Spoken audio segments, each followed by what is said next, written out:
Bienvenue dans cette édition du Morning Call. Les membres de la Fédération internationale des droits de l'homme se retrouvent pour une rencontre en Afrique du Sud. La crise en RDC sera notamment à l'ordre du jour des questions évoquées. L'organisation a d'ailleurs constamment appelé l'ONU à examiner la situation de ce pays. The Democratic Republic of Congo, the situation in the country has to be looked into. La FIDH a initié plusieurs enquêtes sur des cas de violation des droits de l'homme, dont la plus récente a concerné l'extrémiste malien Ahmad Al-Faki, actuellement jugé à la CPI. Et puis le secrétaire d'État américain était au Kenya hier pour discuter avec 8 ministres de la région de la situation au Soudan du Sud. L'occasion pour le groupe de défense des droits de l'homme, Human Rights Watch, d'appeler John Kerry à discuter de la question des droits humains avec le président Kenyatta. Un plaidoyer de plus dont on peut se demander s'il aura un véritable impact. Alors en ligne avec nous ce matin pour en discuter, Florent Gel du Bureau Afrique pour la Fédération internationale des droits de l'homme à Paris. Le sommet de la FIDH en est à sa 39e édition. Monsieur Gel, quel est selon vous l'impact réel de cette conférence? Cette plus grande influence, cette meilleure coopération, absolument.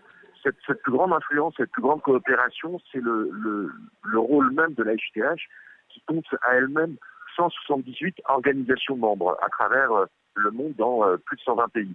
À cela s'ajoutent plus de 150 pays qui viennent de la sous-région, d'Afrique du Sud, du Botswana, du Zimbabwe, d'Angola, etc. Et qui effectivement, avec ce mouvement, dans ce mouvement mondial, cherche à faire en sorte que, évidemment, des sujets d'actualité, la lutte contre le terrorisme, la lutte contre la malgouvernance, la défense des droits des femmes, que tous ces sujets-là soient mieux pris en compte et qu'effectivement on puisse parler d'une voix commune et d'une voix forte et d'influer sur les gouvernements, d'influer sur les politiques générales, d'influer sur l'ensemble des acteurs de la société, les acteurs économiques notamment, pour améliorer la situation des droits humains à travers le monde. Donc c'est évidemment un grand moment qui se déroule pour la FIDH tous les 3 ans et qui est l'occasion pour la société civile mondiale, une société militante, d'agir ensemble, de se coordonner et d'être actifs et d'être efficaces. Et ça donne des résultats, puisque des procès ont lieu, des décisions sont adoptées, des défenseurs des droits de l'homme sont mieux protégés, des stratégies sont mises en place, la société civile a également évolué dans la protection de ses membres. On a aujourd'hui, par exemple, des communications sécurisées qui nous permettent de mieux faire notre travail. On arrive également, aujourd'hui s'ouvre par exemple le procès d'Abou Tourab, ce djihadiste qui a détruit des mausolées à Tombouctou, au Mali, au nord du Mali. Eh bien, évidemment, la société civile est impliquée. On a fait des enquêtes. On sait que ce djihadiste est aussi responsable de crimes sexuels. Des plaintes ont été déposées au niveau de la justice malienne pour faire entendre les victimes, des centaines de victimes de crimes sexuels au Mali. Ça, c'est un cas, par exemple, très concret de notre action. Alors nous le disions tout à l'heure, la République démocratique du Congo est secouée par des violences et une crise humanitaire de plus en plus alarmante à l'est du pays, dans la région de Béni.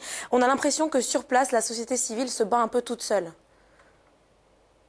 Oui, les massacres qui se déroulent dans la région de Béni sont évidemment à condamner et on recherche activement les auteurs de ces crimes, puisqu'on parle de certaines milices ougandaises, mais qui ne commettent pas d'exactions ni en Ouganda ni ailleurs, elles n'en commettent qu'en RDC, République démocratique du Congo, dans cette région. Et on se demande dans quelle mesure ces groupes armés ne servent pas la politique de certains États de la région pour déstabiliser l'Est, à l'heure où la RDC devrait entrer dans une échéance électorale fondamentale qui est la présidentielle, et alors même que, évidemment, le président en exercice et actuel, Joseph Kabila, souhaite poursuivre son mandat par tous les moyens et pourrait utiliser cette déstabilisation et ces massacres qui se déroulent à l'est du pays pour dire qu'il va prolonger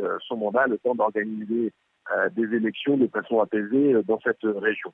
Cette manipulation, cette possible manipulation, il est dénoncée par la société civile qui demande aux Nations Unies, qui ont quand même leur plus grosse mission présente sur le territoire de RDC, demande aux Nations Unies d'agir contre les auteurs de ces crimes, mais aussi d'agir pour que les élections se tiennent, car c'est de la gouvernance, de la bonne gouvernance, et donc aussi de l'alternance politique au pouvoir dans nos États, qui fera en sorte aussi que la paix revienne, car pour nous, la paix est une condition essentielle aussi de l'alternance, du développement politique de nos États, etc. Et donc tout ça est une vision globale. Mais effectivement, on appelle et les Nations Unies à agir et les différents gouvernements à s'abstenir de soutenir les groupes armés de la région qui commettent ce type de massacre. Malheureusement, la déstabilisation de l'Est du Congo est récurrente et elle sert souvent, le plus souvent, des intérêts politiques et économiques, puisqu'on se sert souvent de la guerre en RDC pour piller les ressources de ce pays, et ça doit s'arrêter puisque la RDC, depuis plus de 20 ans, compte plus de 5 millions de morts. Plus de 5 millions de morts, c'est une tragédie qui doit prendre fin à un moment ou à un autre. Alors, Monsieur Géel, peut-être un dernier mot sur les récents événements en Éthiopie où des manifestations violentes ont eu lieu et elles ont été réprimées un peu dans le sang aussi. Oui, les filages condamnent avec la plus grande fermeté les massacres et la répression des manifestations des populations, notamment Oromo, mais c'est Amhara, qui se déroulent en Éthiopie. Ces populations demandent simplement, évidemment, la démocratie, demandent aussi d'être pris en compte dans les projets du gouvernement notamment sur la capitale Addis Abeba, sur les extensions, sur les expropriations de terres.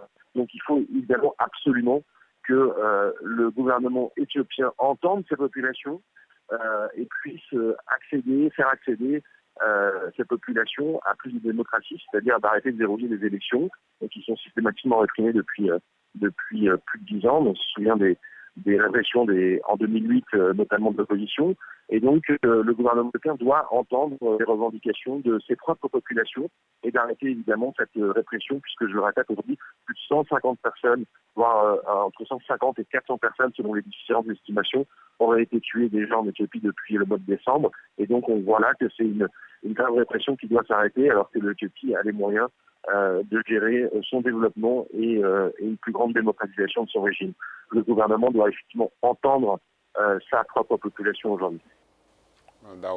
Voilà, c'était Florent Géel de la Fédération internationale des droits de l'homme, en direct de Paris, en France.